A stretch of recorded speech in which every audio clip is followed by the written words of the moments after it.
So reading tonight, we have Linda Neal, who just introduced us. She'll be reading last.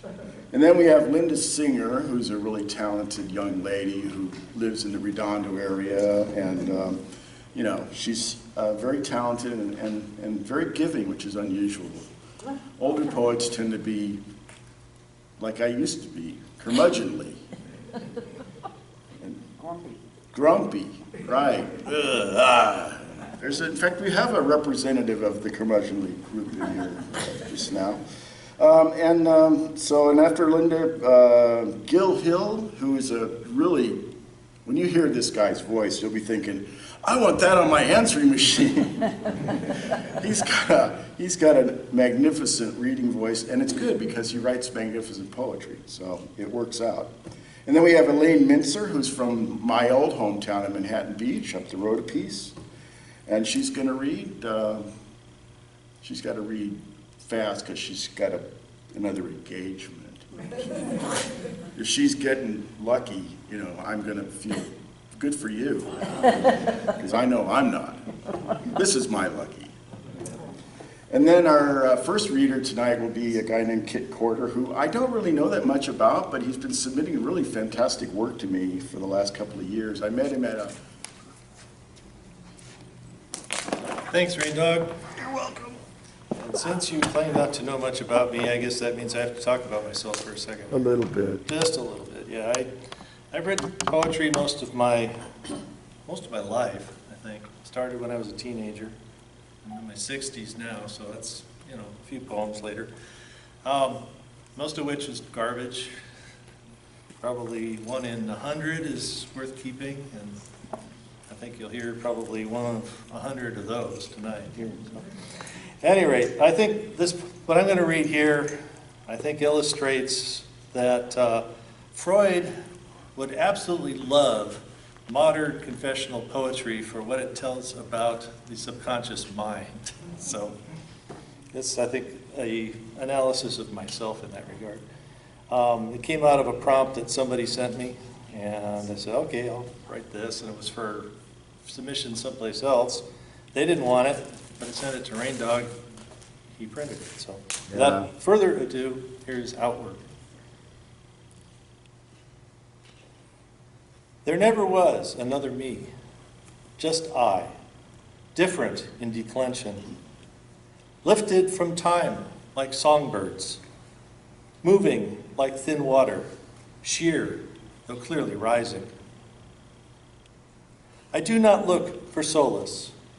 I do not probe where love can question anything, framework or foundation.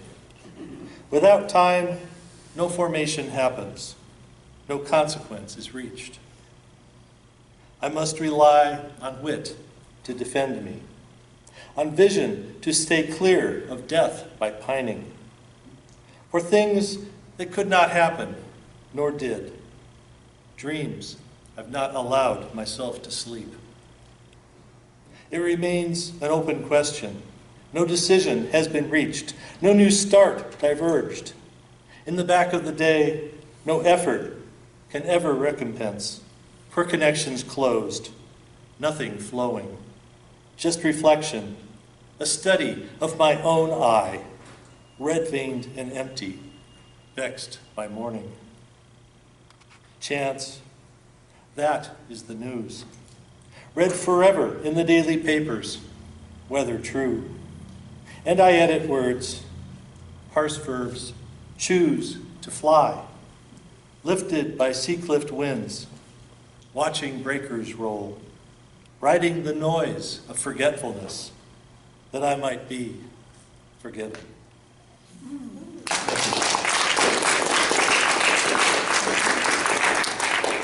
And the second one I'm going to read is written by a fellow with the long name of Normal from Saugerties, New York. Oh. And I picked this for 2 reasons. One, I feel something for it, and 2, I know he's not going to be here tonight, so he cannot complain about the way I'm reading it. But I may tell him. Yeah. Well, in that case, you're a snitch. I am, that's true. From the fire escape. Every day, I'd see him walking the street below me, sometimes in an overcoat, sometimes dapper, with a small poodle at the end of a long leash. Other times, it was a checkered shirt and a mismatched pair of Bermuda shorts. I'd catch pieces of a whistle tune that passed between his teeth. Caribbean or Clemser, couldn't tell. Seasons passed, trees whipped, trees still. One day I saw him carrying African daisies. Another day, a long French bread and a quart of Pepsi-Cola. Clouds darkened, paint peeled, radios changed themes. One day I realized it was 6 months since I'd seen him. Then a year. Today he came to mind for the first time in 50 years. Maybe life is just that way. Sometimes a trance, but mostly a long line of things we just remembered.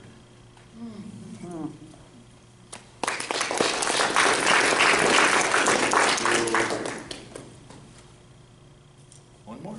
Yep. Okay, good. All right. This one is by somebody named Lalo Kikiriri from Riki. Joshua Tree. Kiki-Ricky. Kikiriki. Yeah, That's right. It's a K, not an R. Thank you. it's all right. I'm here to represent. Straighten us out. Yeah. Dead Dog Blues. I am the secret, dead thing, in your garden, under moonflowers. 4 o'clocks fruitlessly, pumping perfume, but secretly loving the stink.